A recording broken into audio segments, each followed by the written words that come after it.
All right, well, thank you guys for coming out tonight. We are so excited to be here and have our panelists up here with us on stage. Thank you to Indie and Fusion Fashion Events for putting this amazing event on, and we're so excited for tonight. So my name is Kayleigh Jae. I'm going to be the host. I'm going to be asking some of our amazing creatives and entrepreneurs up here some questions tonight and hopefully bring you guys a lot of value. So let's go ahead and kick it off. Well, good evening, everyone. Jeff Mejia, founder and CEO of LSG Software Solutions. My name is Nimi Hendrix, filmmaker, founder of Secret Society Motion Pictures. I'm Panama Da Prince, artist, multi-hyphenate, and founder of Alpha Lifestyle brand. My name's Evita Scoccia. I'm the founder and CEO of New York Swim Week and a full-time event coordinator. So I want to kick this off with first asking, with being a creative, being an entrepreneur, how do you manage both where you still can make money, but while also staying creative and innovating your brand and your business constantly? None of you want to answer? I think it's really about keeping like your ear to the streets and like knowing what's hot, like knowing what the latest trends are, and not necessarily so you could follow them, but sometimes really just to go against that and to offer something different, something refreshing, and getting other people who believe in your vision and sponsors. Honestly, yeah. That's good. I would say as a mainly music video director, it's about staying creative, staying above the rest, being different.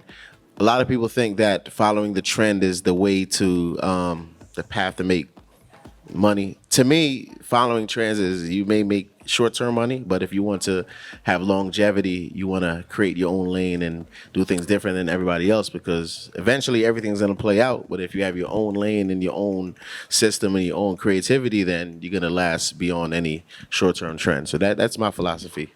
I love that. And that would lead me to my next question with being authentic to you and not following the trends and what's cool on social media, the viral videos, the viral songs, and actually sticking to what makes you you. How do you remain authentic? I mean, to me, it's simple. I feel like when you're really about your art, it's not complicated. It's not a challenge. It's really about putting your feet in the ground and standing by your principles. As an artist, any artist is going to be their principles are going to be tested, because there's a lot of people that's going to tell you, okay, you got to do things a certain way. I feel like when you first start, it's very challenging to stay put on what you believe in. But as you gain more respect in whatever arena or whatever your art form is, you get more comfortable in knowing that, okay, this is how I'm going to do it, and if you don't like it, then you could get somebody else. So sometimes you have to sacrifice a couple dollars, but trust me, in the long term, it's going to be beneficial. Yeah, I just want to add, being authentic is so important, especially when you're creating your brand's identity. And even like through social media, you could be yourself, share like life stories, experiences to connect with your audience, but then also strive to, create new experiences as well.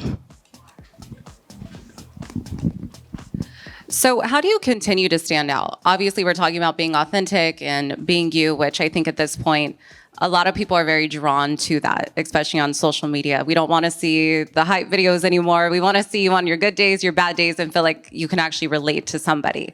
But how do you remain creative in that form as well and innovating either your brand or your business and keep evolving to where you're hitting those levels, but you're still being able to resonate with your audience in multiple different ways? Yes, so that's super important. I think building just like, again, with your brand's appearance on social media and driving the new innovative marketing ideas. And then for me as an event coordinator is like to get the clients, into my events. And once they're there, I truly believe in doing like the 5 different senses and hitting that, like say if it's smell, touch, hearing, something inspirational, so your audiences are taking something away and you're continuing to stand out in your event. I like that. All right, so I have a question for all of you because I think that this is something a lot of us go through as either influencers, business owners, are the low points, the negative moments, where how do you stay resilient? How do you keep pushing through and staying motivated and also creative during those times? So Jeff, I want to start with you. Absolutely. What is an experience that you've had before at one point that maybe wasn't, the most successful, but more of a negative experience that also shaped you and helped your direction and the next steps of your business and everything that you've done? To be honest with you, one of the biggest just forks on the road was during COVID. That took a lot of innovation and really being able to restructure what was going on. Me being in the tech sector, especially within advertising, I had to really kind of figure out everything, right? And the idea of me really kind of managing and operating billboards throughout the country, I had to figure out how are the big boys such as Coca-Cola, Red Bull, whatever the case may be, how are they keeping the lights on in Times Square particularly, right? That's really the Disney World of just the advertisement space.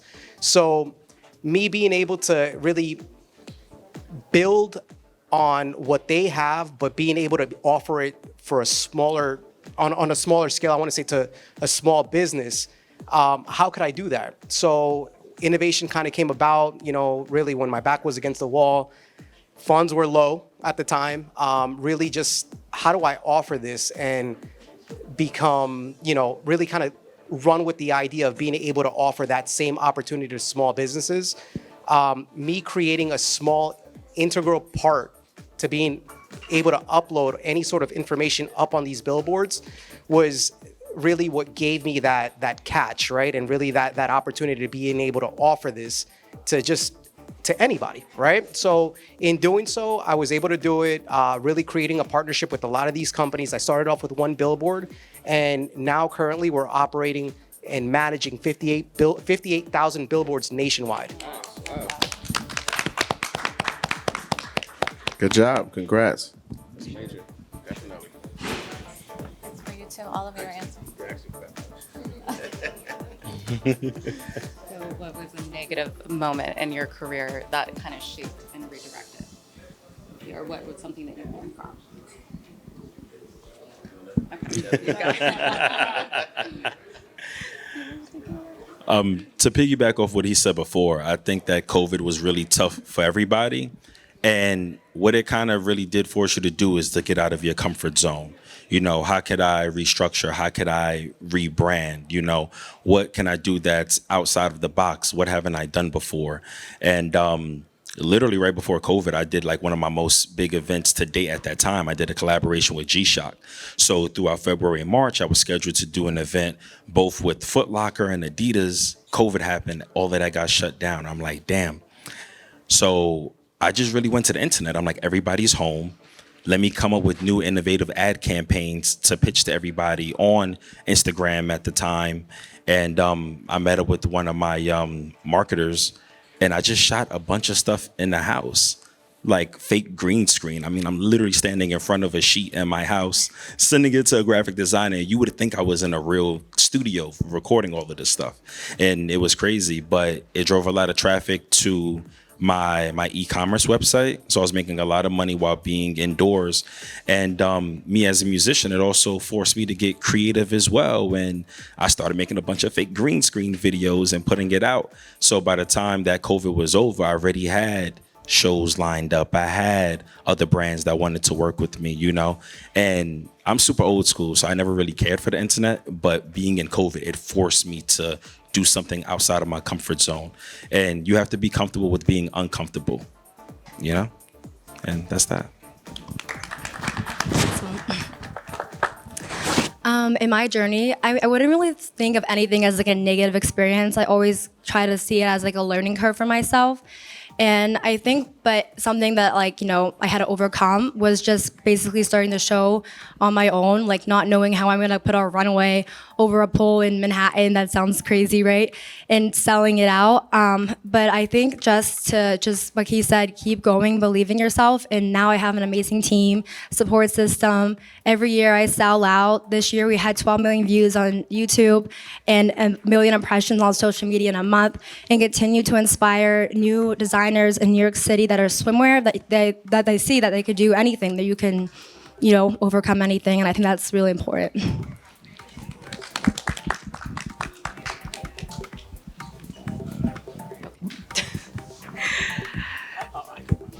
You don't want to go? Okay.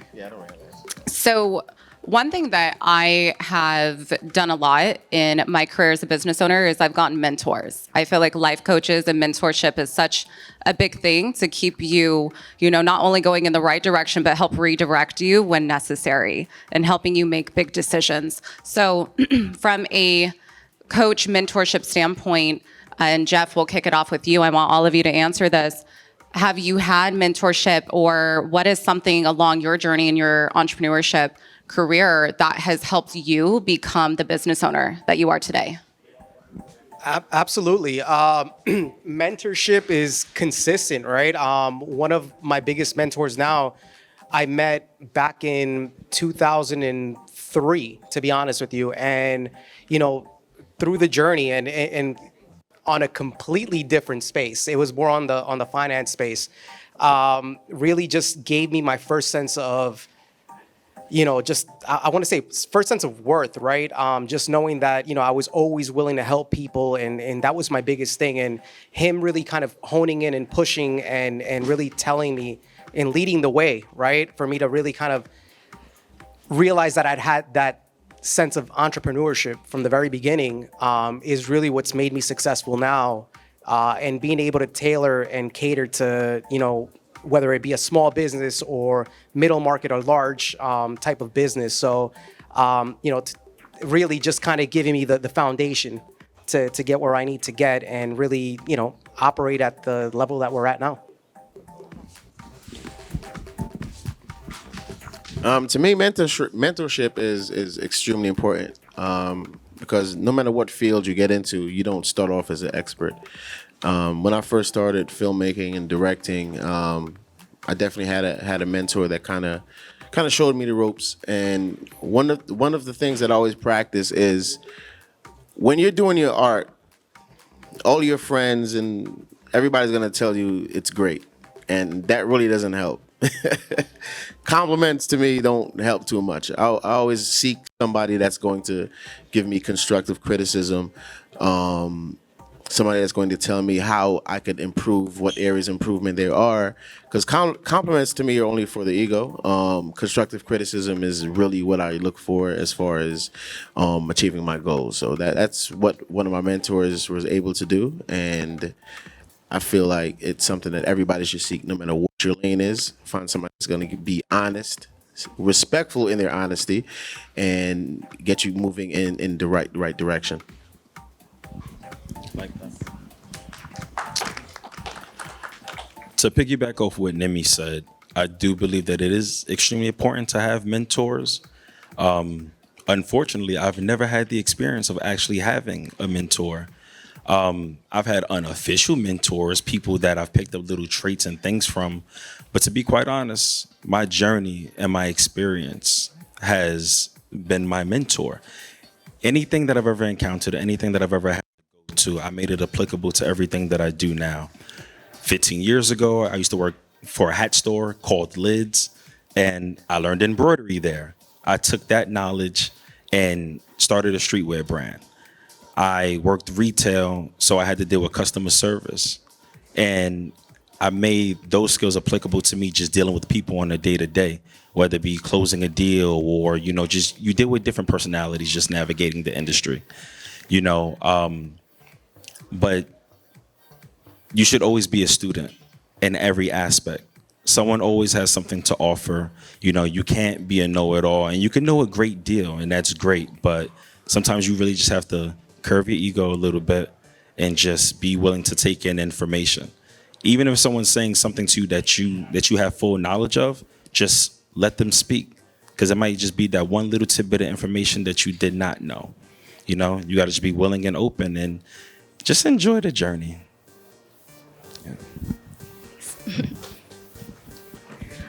So my mentor would be my future self, because it's not that I don't have a support system or people I look up to. It's just more on the line that I'm the only one that can see my vision and the goal, and I know what I need to do to get it done, and I will not stop until I get to that level.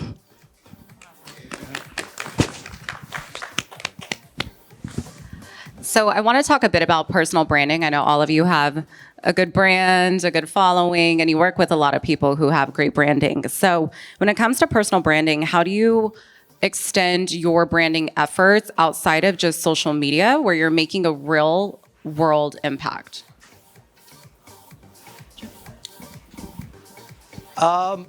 Really just comes down to advice, right?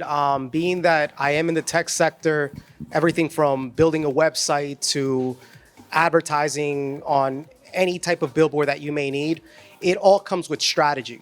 And offering that strategy on making it successful, whether it leads to social media or the end game, which is really, purchasing, right? Really just offering that advice, being able to relate to the client. Like I said, I work with a lot of small businesses, a lot of small brands. My job isn't only just to really plaster you up on a billboard or create a website for you, but really kind of hold your hand and be able to really just give the knowledge that I've learned, right? That's what makes a small business really effective, when you're able to really teach, right? And, again, I've been in business roughly now about 7 years, and that's really what's brought me success in repetitive business, is being able to teach and really pass on the knowledge that I've learned throughout, the 7 years that, again, starting from really nothing to, building a brand where we're managing not only 58,000 billboards, but we're, operating in New York, Miami, and Dominican Republic at this point.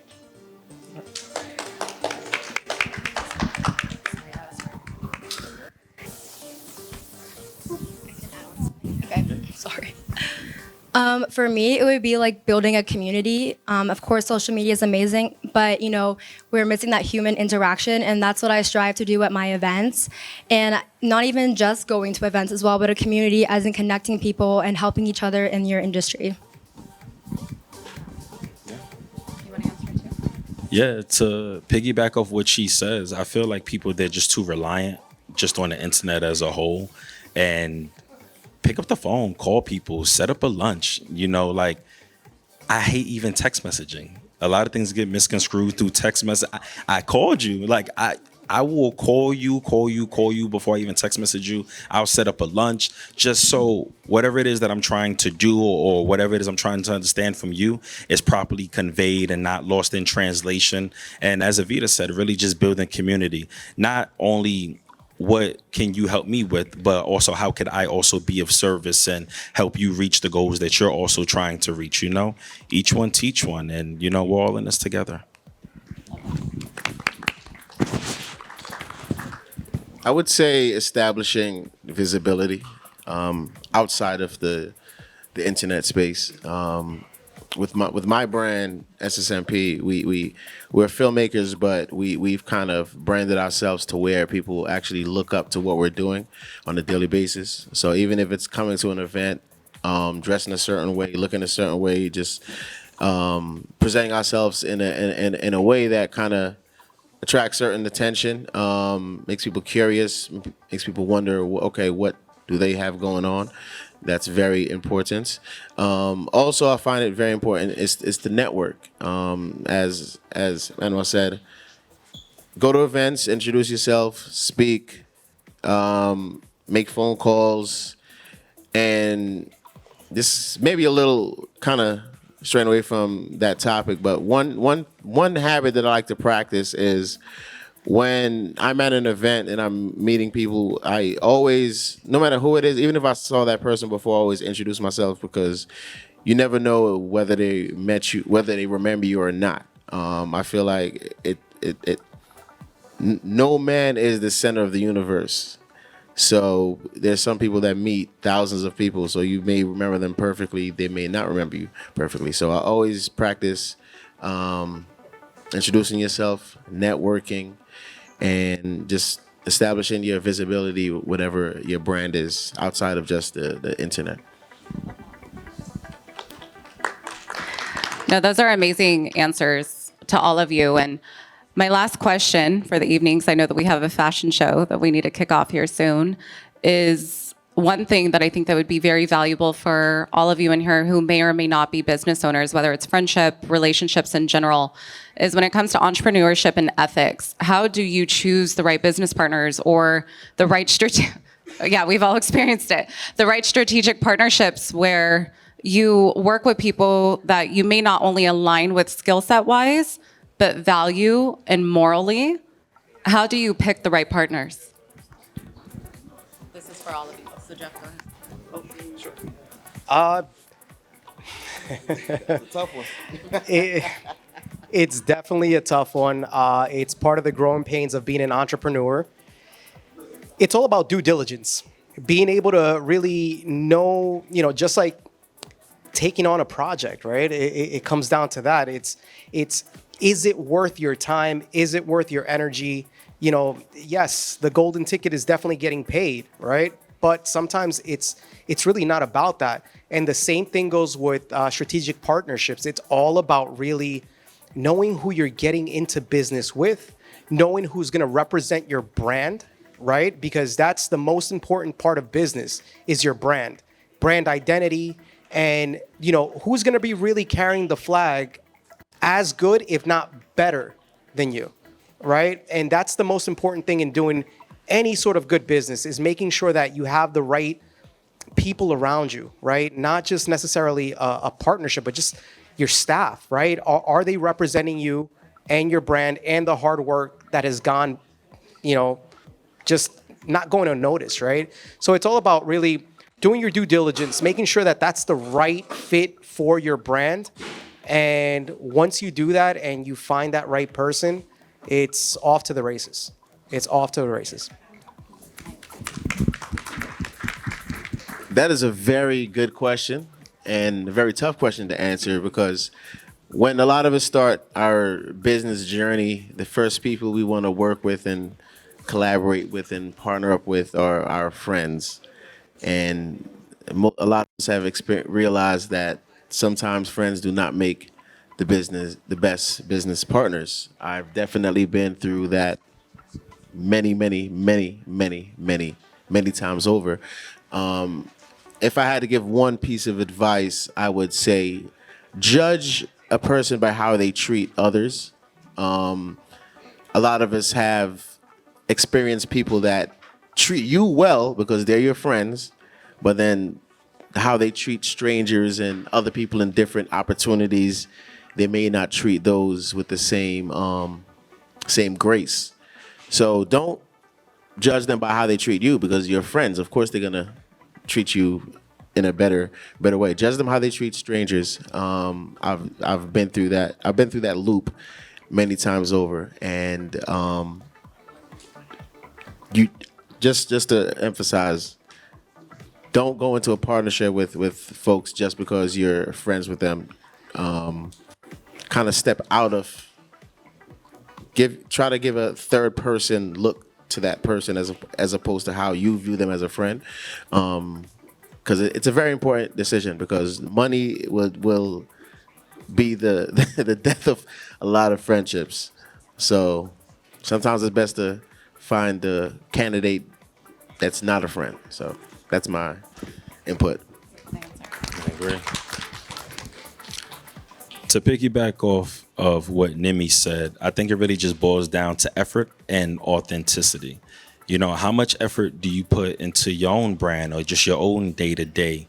And how authentic are you to yourself and to the cause that you and I could tackle together? Because unfortunately, there are certain individuals who, cool, we all been to school. You guys know about a group project. There are people who will latch onto your group project because they know that you're going to do everything that's necessary to be done, and that they could do the minimal work and still get all the credit. And it's quite unfortunate, but we have friends that are like that as well. They're like, oh, wow, this person's elevating, or they're lit, whatever. Let me align myself with them because that'll bring attention to me. But then at the same token, they won't be willing to do the work. you'll find individuals who you have known for a shorter duration of time who will have your best interest at heart, opposed to a person that you've been friends with for 10 years. Because unfortunately, as Nimi was saying, when you do get in business with friends, sometimes there's a sense of entitlement. And, you know, some people think that they're granted certain things just because they are your friend, or they don't have to do as much, you know. But for me, it's like, if you care about our friendship, you'll put the same amount of effort into the business as well, you know, and you can't slack when it comes to that. Yeah, I think that pretty much wraps up my point.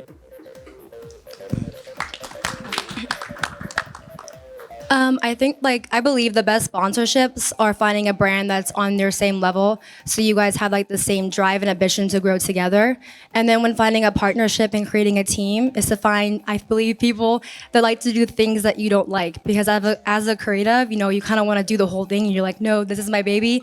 But once you find someone that, you know, say if you don't like organizing, they're amazing at it, it just makes your job easier, and then you both can execute and have an amazing event. I love that. Well, thank you guys so much for doing this with us tonight. Hopefully you guys got some value. Can we please give it up for our panelists? Yes, can you guys say your names again for everybody in the crowd, and who you are, your social media, how they can find you? Sure, Jeff Mejia. Company is LSG Software Solutions, and you can find me on Instagram. Everybody knows Jeff. My name is Nimi Hendrix, the founder of production company Secret Society Motion Pictures, mainly music video director. You could find me on all social medias at Nimi Hendrix. That's NIMIHENDRIX. I'm Panama Da Prince, creative director and CEO of Alpha.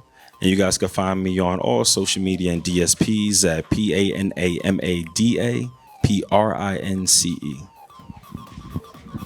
My name's Evita Scoccia, CEO and founder of New York Swim Week, and also full-time event coordinator. And you can find more information about my show at ny.swimweek. Thank you. Right, thank you, everybody. Enjoy the fashion show.